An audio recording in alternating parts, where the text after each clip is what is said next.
Assalamualaikum warahmatullahi wabarakatuh. Pada kesempatan kali ini kita akan membahas soal-soal IPA yang keluar di penilaian tengah semester atau PTS ganjil yang sudah kita lewati kemarin tahun ajaran 2020-2021 untuk kelas 9. Ya, siap ya? Bismillah. Nah, untuk soal pilihan ganda nomor 1, perhatikan fenomena pada gambar di bawah ini. Nah, di sini kalian disajikan berita dan disuruh memperhatikan fenomenanya. Nah, di sini ada fenomena perubahan warna pada Sungai Segah.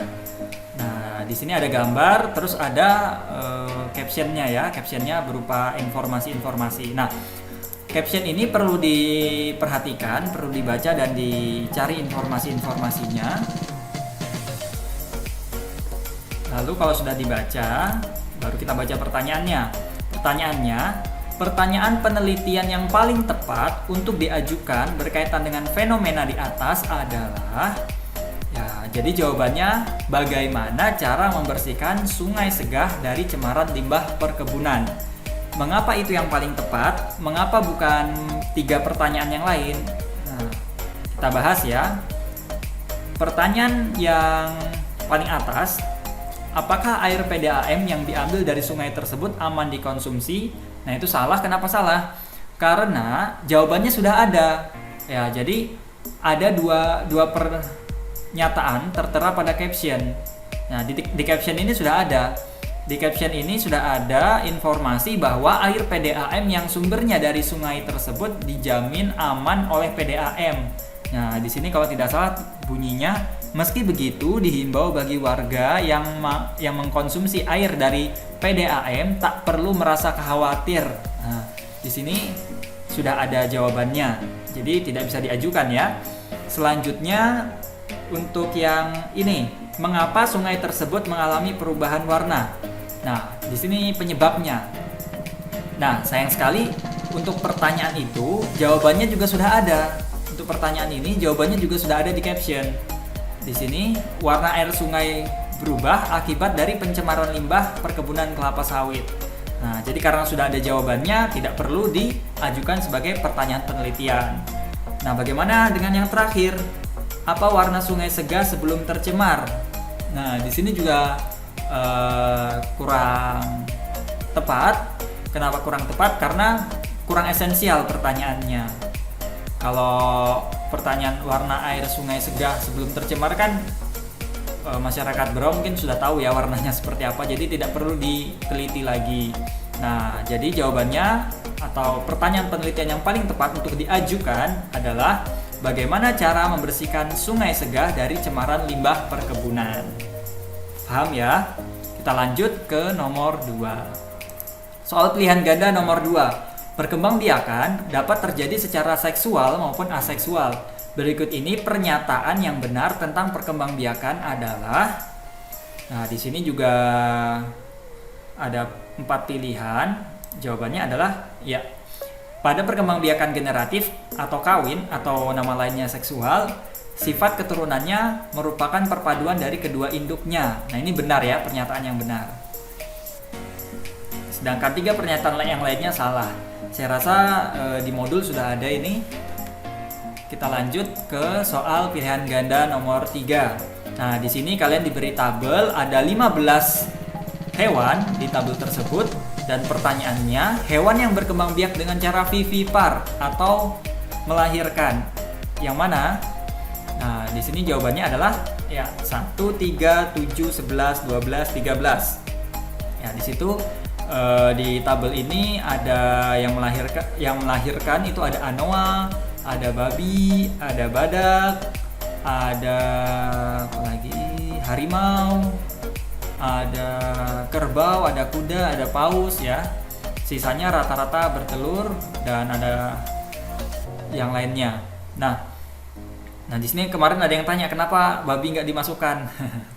Jadi babi nggak dimasukkan nggak masalah ya. Yang penting dari anggota ini semuanya melahirkan. Kasihan si babi. Nah, lanjut soal pilihan ganda nomor 4. Daud sedang melakukan penyelidikan tentang perkembangbiakan pada suatu tumbuhan. Nah, saat melakukan pengamatan diperoleh data-data sebagai berikut. Nah, kalau di sini kita lihat data yang pertama dapat berkembang biak secara seksual maupun aseksual. Nah, jadi bisa berkembang biak secara seksual maupun aseksual. Nanti tanaman ini umumnya seperti itu. Walaupun tidak semua tanaman ya. Selanjutnya bijinya tidak tertutupi kulit buah. Nah, dari sini saja kita sudah tahu bijinya berarti dia punya biji, ya kan? Nah, tanaman yang punya biji itu tanaman spermatofita. Spermatofita itu terdiri dari gymnosperme, yang ini gymnosperme dan angiosperme. Nah, ini punya biji. Yang satunya biji tertutup, yang angiosperme biji tertutup karena bijinya ditutupi oleh buah biasanya. Sedangkan gymnosperme itu bijinya terbuka. Nah, kalau bryophyta atau lumut dan pteridophyta atau tumbuhan paku itu dia nggak pakai biji, dia pakainya spora.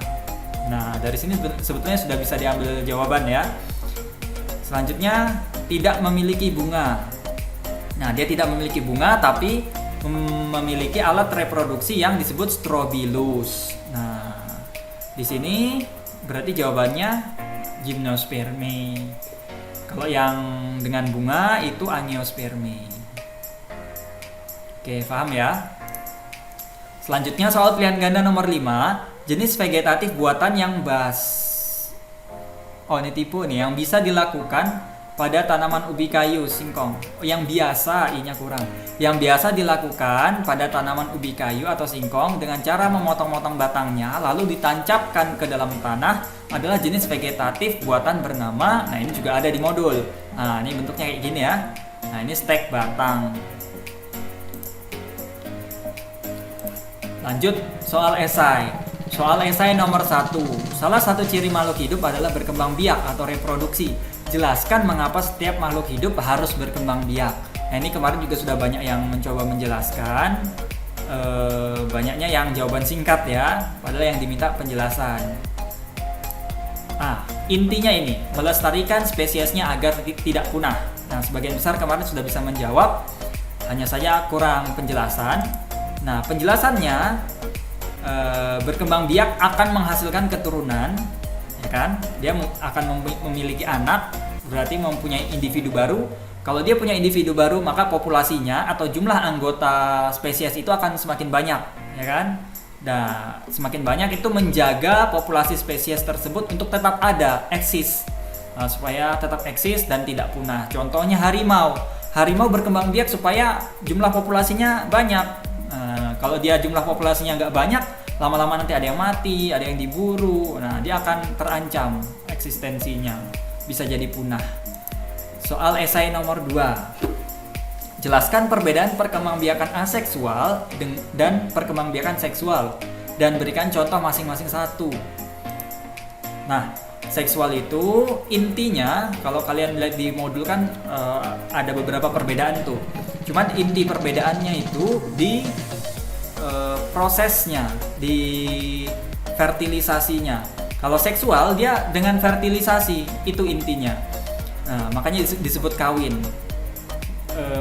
Penggabungan atau peleburan antara sel gamet jantan dan sel gamet betina. Contohnya cicak, ikan, anggrek dan lain-lain. Masih banyak lagi contohnya. Nah, di situ ada sel gamet jantan atau kalau di hewan biasanya disebut sperma, dan ada sel gamet betina atau kalau di hewan biasanya sel telur, ya kan? Nah, sedangkan aseksual itu tidak ada terjadi fertilisasi seperti itu. Jadi anak seutuhnya berasal dari satu individu atau satu induk lah. Contohnya planaria, amuba, dan lain sebagainya. Kita lanjut soal esai nomor 3. Planaria dapat berkembang biak dengan cara fragmentasi. Potongan tubuh dari hewan ini dapat beregenerasi menjadi individu baru. Lalu pertanyaannya, jelaskan apakah proses fragmentasi ini sama dengan membelah diri? Apakah sama? Nah, ini fragmentasi, ketika terpotong, dia akan beregenerasi menjadi individu baru dua-duanya. Nah, yang ini akan tumbuh ekor, yang ini akan tumbuh kepala, sedangkan ini proses membelah diri. Membelah diri itu biasanya pada sel-sel ya. Hewan bersel satu, contohnya seperti amoeba. Nah, di sini membelah diri ketika terpisah sudah menjadi individu baru. Nah, ternyata berbeda membelah sel itu berbeda. Kalau membelah diri itu berbeda.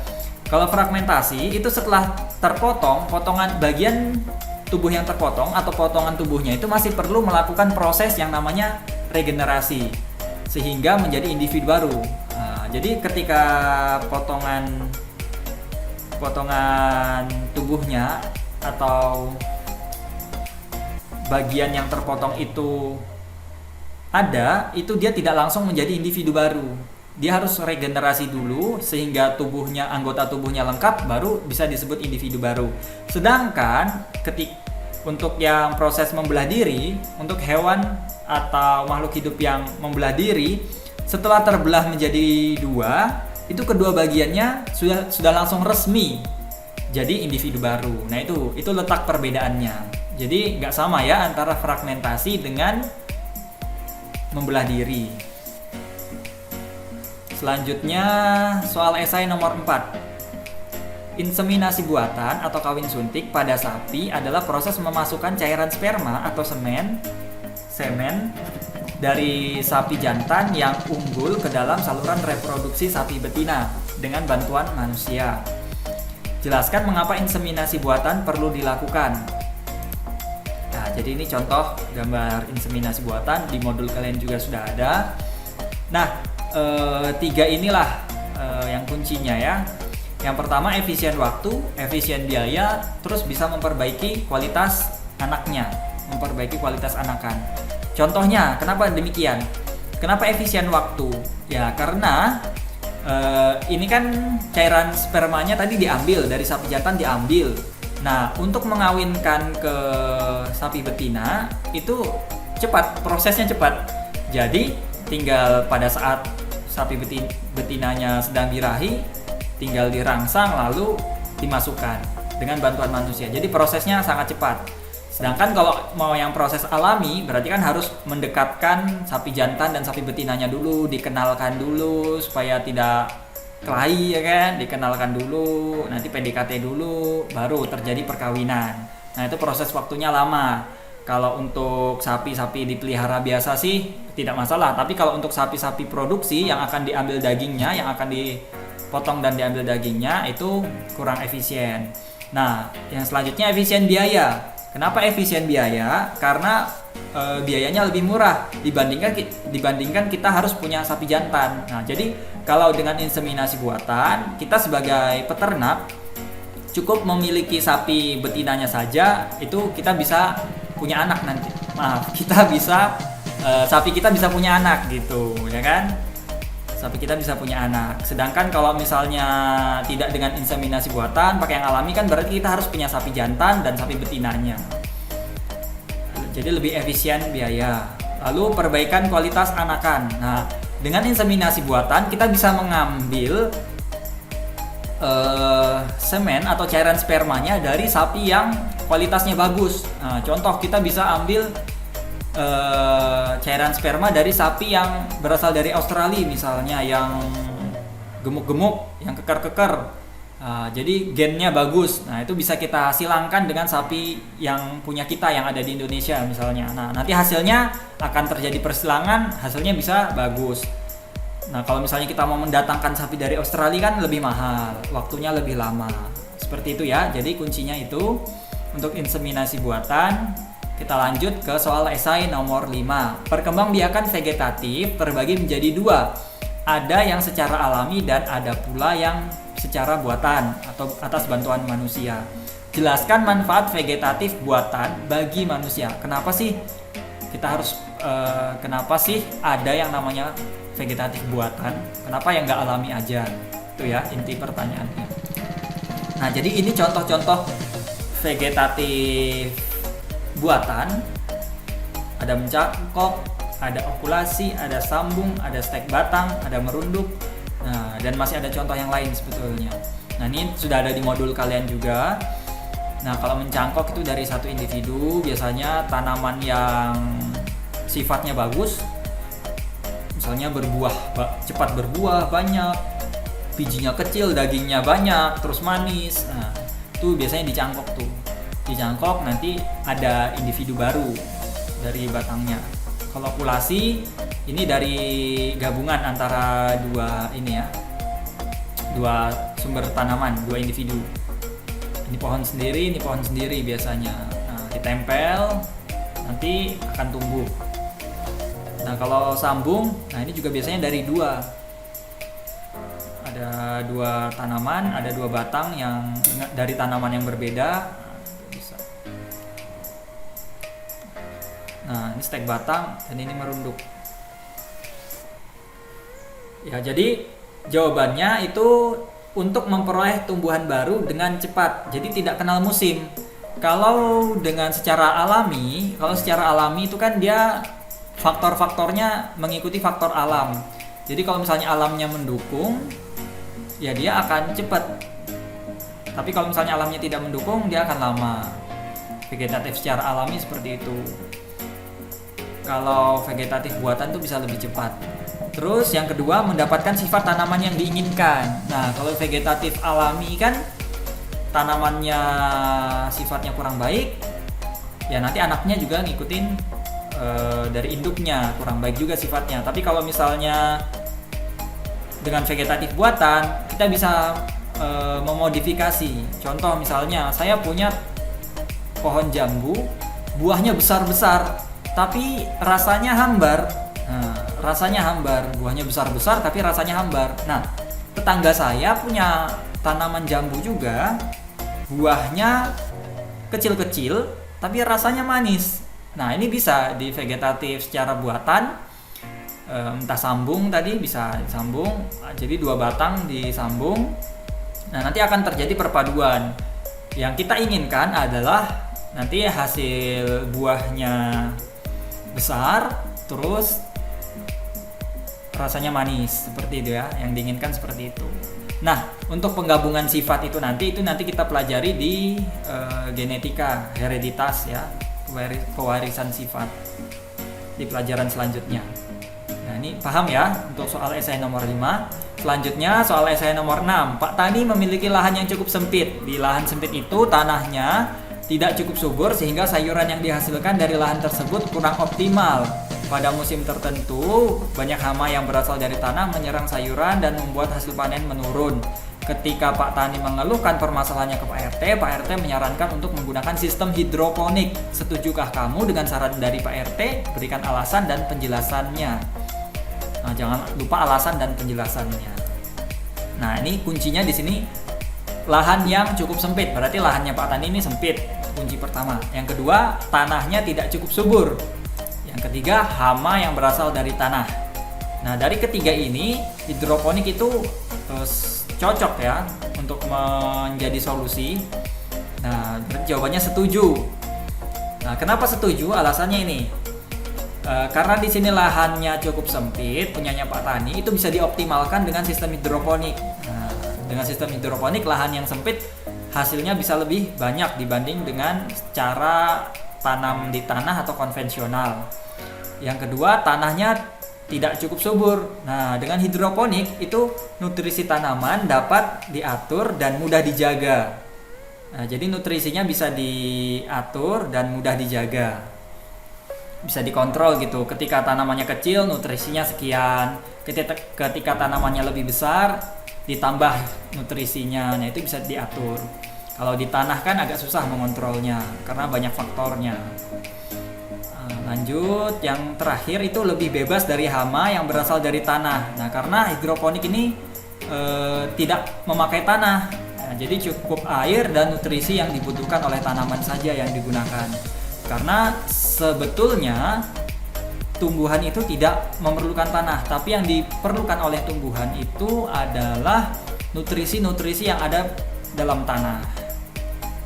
Seperti itu. Nah, ini bonus. Jadi dengan lahan yang sempit ini, coba kalian perhatikan, dengan lahan yang sempit ini tanamannya bisa lebih banyak dibanding kalau ini seluas ini cuman tanah, itu tidak akan sebanyak ini sayurannya. Nah, soal esai nomor 7. Nah, di sini ada data berbentuk paragraf ya, datanya berbentuk paragraf. Huda melakukan serangkaian percobaan untuk mengetahui perbedaan laju pertumbuhan antara tanaman A dan tanaman B. Dari pengukuran didapatkan data sebagai berikut. Nah, ini datanya banyak ya. Bisa kalian baca sendiri satu-satu. Nah, data ini tidak enak ya. Maksudnya lambat kita memahaminya. Nah, oleh sebab itu, data-data seperti ini itu perlu diubah ke dalam bentuk tabel. Supaya apa? Tujuannya dibuat tabel itu supaya pembaca itu cepat dalam memahaminya. Jadi nggak perlu baca satu-satu lama gitu, sudah langsung paham. Nah, di sini kalian disuruh kerjakan di buku, dibuat dalam bentuk tabel, ya. Nah, ini contohnya. Ini contoh yang benar. Ini dapat poin 10 kemarin. Nah, ini lengkap ya datanya, waktu. Nah, kalau seperti ini kan kita bisa langsung melihat, langsung paham gitu. Nah, di sini lengkap waktu, hari ke-1, hari ke-5, hari ke-10, hari ke-15. Nah, di sini tanaman A, tanaman B, kolomnya berbeda, terus ada keterangan tinggi tanaman. Nah, jadi ini apa? Ini tinggi tanaman. Yang ini tinggi tanaman A, yang ini tinggi tanaman B. Yang ini hari ke-1, yang ini hari ke-5, dan seterusnya. Nah, kemarin juga ada yang seperti ini. Nah, ini poinnya agak kurang. Kenapa? Karena di sini kurang lengkap. Tanaman A ini apanya? 10 cm ini tanaman A ini apanya? Jadi masih kurang lengkap ya. Jadi poinnya 9 kalau yang seperti ini. Lalu untuk yang ini, nah ini sudah agak tapi hampir lengkap tapi masih kurang. Jadi di sini ukuran tanaman A, ukuran tanaman B. Nah, tapi ukuran tanamannya masih membingungkan kan? Ukuran apa? Apakah ukuran tinggi, ukuran diameter, ukuran lebar, atau ukuran apanya nih? Nah, jadi masih kurang lengkap, maka poinnya 9,5. Nah, untuk soal terakhir, soal esai nomor 8, tuliskan kesimpulan yang dapat diambil dari hasil percobaan pada soal nomor 7 di atas. Nah, kesimpulannya dari soal nomor 7 tadi, kita bisa lihat kalau dibentuk grafik tuh akan jadi seperti ini. Jadi tanaman A itu yang merah, tanaman B itu yang biru. Nah, jadi laju pertumbuhannya itu ternyata lebih laju tanaman B. Maka kesimpulannya adalah laju pertumbuhan tinggi tanaman A lebih cepat daripada tanaman B. Nah, ini kesimpulannya. Oke, mungkin cukup sekian. Terima kasih. Alhamdulillahirabbil alamin. Assalamualaikum warahmatullahi wabarakatuh.